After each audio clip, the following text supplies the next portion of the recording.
I'm Tom. Aged 23, I'm one of the younger soul record collectors and I'm addicted to soul. Spawned by the devil's music as the millennium approached, I must have absorbed soul music by osmosis in the womb.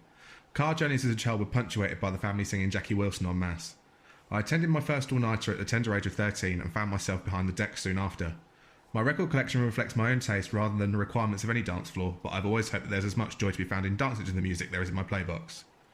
When I began collecting records, the thing that became apparent is the hobby becomes expensive very quickly. While studying for my A-levels, I had various part-time jobs alongside my studies. I had a healthy disposable income for someone aged 16. My first purchase with my paycheck would always be a record.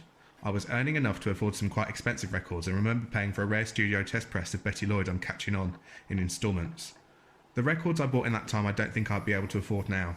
Record prices began to increase considerably after 2014. In the same year, the film Northern Soul, which I appeared in as an extra, brought about a new interest in the soul scene and soul records. This drove record prices up with a high demand and a lack of supply.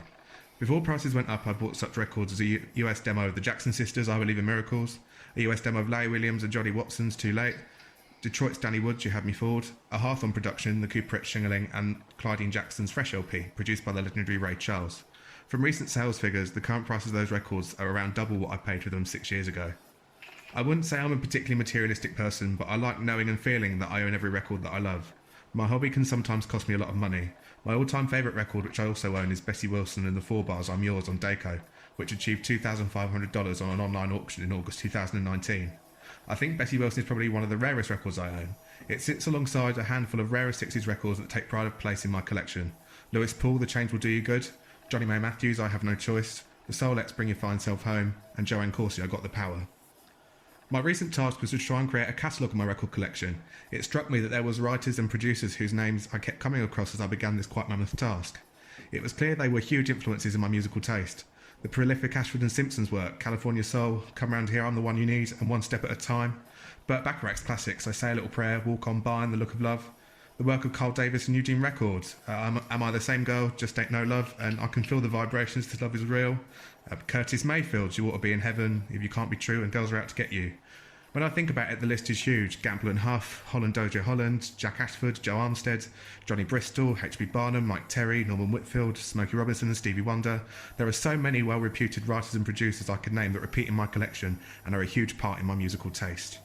I think one of the things that makes the hobby both fun and at the same time somewhat infuriating is a number of different variations of a particular song that can end up being released. I adore both sides of a record from 1967 written by Mike Terry and sung by Barbara Mercer. On one side, Call on Me, and on the other, So Real. I found out it was released twice on Sidra and Capitol respectively, with a slightly different mix on each release. I endeavoured to own both the Sidra demo and Capitol issue, the rarer of both releases. I now own both and can never decide which release or which side to play. I am grateful that I am not the type of collector that tries to own every record released on the label, though my love of Gladys Knight has led me to collect 7-inch picture sleeves of her different singles that were released in different countries. I found the secret to my happiness was to find a job I loved and paid me enough money to buy the records I wanted and still be able to go to all-nighters and weekenders across wider Europe.